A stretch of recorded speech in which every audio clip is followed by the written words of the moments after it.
안녕하세요. 18.5도입니다. 무빙이 끝났습니다. 한꺼번에 에피소드 3개가 방송됐죠. 18화는 미연의 활약이었고, 그리고 두식이 북한에서 어떤 일이 있었는지였습니다.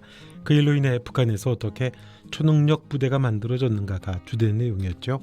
19화는 결전이었습니다. 남한과 북한의 초능력자들의 대결이었죠. 원작이랑 대부분이 비슷했습니다.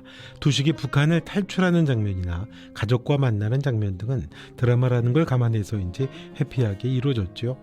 또 원작과 마찬가지로 권영득과 정준하는 생존을 하게 됩니다. 정준하에게 또 특별한 이야기가 부여가 됐죠.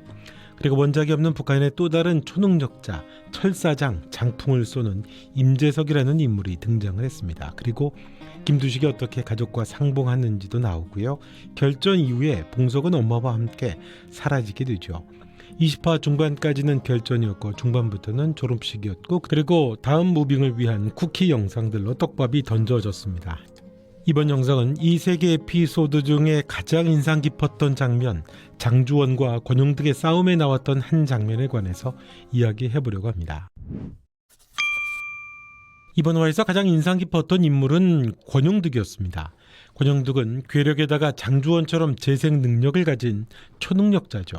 그 권용득과 장주원의 싸움이 처절했습니다. 무빙에서 가장 처절한 싸움을 하는 초능력자들은 권용득과 장주원이라고 할 수 있죠. 재생이 되니까 끝도 없이 싸우고 또 싸워야 합니다. 마치 신화에 나오는 시지푸스처럼 살아나니 다시 싸워야 하고, 다시 기절하고, 다시 살아나서 싸워야 하고, 그래서 가장 처절했던 인물이 장주원이었고, 북한에서는 권영득이었죠. 어떻게 보면 이 무빙에서 가장 임팩트 있고 드라마를 강렬하게 만든 인물은 구룡포 장주원이었다고 봐야겠죠. 그 장주원이 자신과 같은 능력을 가진 젊은 거구 권영득을 만난 거죠. 그런데 권영득을 통해서 분명하게 보여준 장면이 하나 있었습니다. 권영득의 아픔이었죠. 고통이었습니다. 아픔을 느끼는 건 똑같다는 거죠. 초능력자들의 능력에 초점이 늘 모아져 있다 보니까 놓치고 있던 게 있었습니다. 그들도 똑같이 아프다는 거였죠. 임재석의 초능력에 당하던 남한 초능력자들이 이재만과 장주원이 합세하면서 다시 힘의 균형을 맞추며 싸우게 되죠. 처절한 원펀치를 한 번씩 계속 주고받으며 싸움을 하다가 장주원이 한번 페이크를 넣을 때 권용득이 아파서 눈을 질끈 감으며 겁을 먹던 장면입니다. 가장 큰 덩치를 가진 권영득이 겁을 먹으면서 움찔을 하게 되죠. 모두가 초능력에 초점이 모아져서 그 결전의 양상을 잔뜩 기대하고 있을 때 작가나 연출가가 권영득이 이 장면을 넣었던 건 정말 영리했던 것 같습니다. 이 장면 하나가 이 전체 무빙이라는 드라마가 지향하려던 이야기의 압축판이었다고 생각이 됩니다. 조금 더 오버하면 이 무빙 전체에서 장주원의 눈물씬 다음으로 아주 인상 깊었습니다. 연출이 탁월했다고 봐야겠죠. 어느 히어로물에도 담을 수 없고 나오지 않는 세련된 연출 방식이었던 것 같습니다. 재생 능력을 가진 사람과 아프다는 말, 참 결이 다르죠. 당연히 재생할 거니까 굳이 아프다는 과정에 관심을 두지 않습니다. 굳이 걱정하지 않아도 다시 회복이 되는데 아픈 게 뭐가 중요하겠습니까? 그 결과가 중요한 거죠.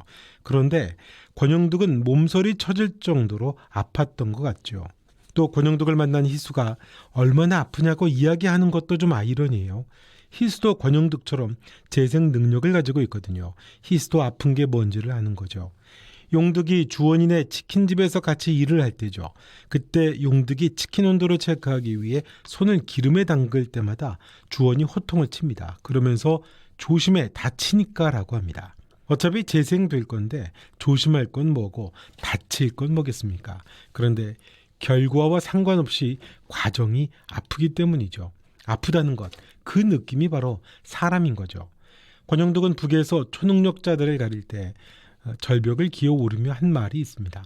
나는 고통을 모르는 최고의 인민전사라는 말이었죠. 그건 본인의 의지가 아닙니다.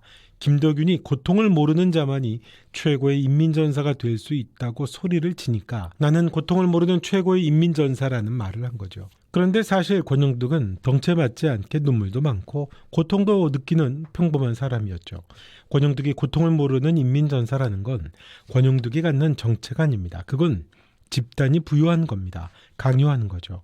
그리고 권영득은 자신과 상관없이 그래야 하니까 그랬던 거죠. 집단에게 필요한 건 진짜 권영득이 아니라 그래야만 하는 권영득입니다. 고통을 모르는 인민전사. 거대한 집단을 구성하기 위해 필요한 부속품이 필요한 거죠. 개성은 거부되고 개인은 소멸돼야 합니다. 전체를 이루려면 그에 맞는 조각만이 필요할 뿐이죠. 시대가 고도화되고 전체가 개인을 더 통제할수록 개인은 의미가 없이 사라집니다. 똑같은 얼굴, 똑같은 기능, 필요한 지식, 필요한 점수, 필요한 경력 모두 비슷하거든요. 그리고 그건 마치 이 드라마의 초능력자들처럼 자식들에게 대물림됩니다. 생애 주기가 똑같죠. 입시, 수능, 자격증, 점수, 결혼, 자녀, 다시 자녀의 입시, 수능, 자격증. 그렇게 조직이, 집단이 개인을 통제하고 개인을 부속품화시킵니다. 자칫 액션의 화려함에 묻히고 감정 과잉으로 넘칠 뻔한 이 중요한 이야기가 권영득의 이 장면 하나로 참 잘 담아졌던 것 같습니다. 집단을 이루는 건 개인들이지만 언제부턴가 개인들을 위해 집단이 존재하는 건 아닌데 개인은 그 주도권을 빼앗긴 지가 오래죠. 개인은 없습니다. 오직 나는 고통을 모르는 인민전사로 이 집단이 원하는 퍼즐을 완성하기 위해 생애 주기를 갖는 거죠. 극한 싸움에서 권영득이 학교를 벗어나 만난 게 희수였습니다. 권영득은 친구의 죽음으로 울면서 배회하다 희수와 부딪히죠. 그리고 울면서 피를 흘리는 권영득을 희수가 토닥입니다. 괜찮냐고, 많이 아프죠? 라는 말을 합니다. 원래 원작은 서사가 더 있죠. 권영득이 그렇게 도망을 치고 노숙을 하며 전전하다가 어느 날 희수가 깡패들로 인해 큰 위험에 빠질 때 도와주는 거였죠. 브릿지의 장면입니다. 오랜 배고픔과 노숙으로 힘이 없어진 권영득이 희수를 감싸 안고 모든 매를 맞는 것이었죠. 그러다가 영탁이와 조우를 하면서 영탁이 시간을 멈추고 두 사람을 살려냅니다. 브릿지로 넘어가는 내용이죠. 원작에서도 희수는 용득이가 얼마나 아프냐고 걱정을 하는데 용득은 그런 따뜻한 말을 처음 들어봅니다. 그런 말을 들을 필요가 없는 사람이라고 모두 생각을 하고 있었으니까요. 희수가 용득이를 토닥이던 장면은 장주원이 아내인 지희를 만나는 장면과도 비슷합니다. 용득이도 학교를 나와 길을 잃고 배회하고 노숙까지 하게 되죠. 원작에서지만요. 그리고 길을 잃은 주원이 울고 있을 때 지희가 토닥이듯 용득에게 희수 역시 토닥여줍니다.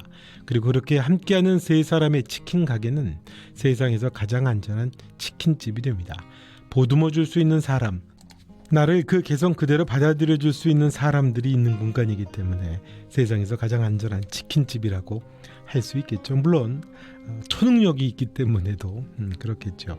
탁월한 연출과 뚝심 있는 이야기의 힘, 무빙이었습니다. 오늘 영상은 여기까지 하겠습니다. 지금까지 18.5도였습니다. 영상 보시고 좋으셨다면 구독과 좋아요, 알림 설정까지 부탁드리겠습니다. 또 뵙겠습니다.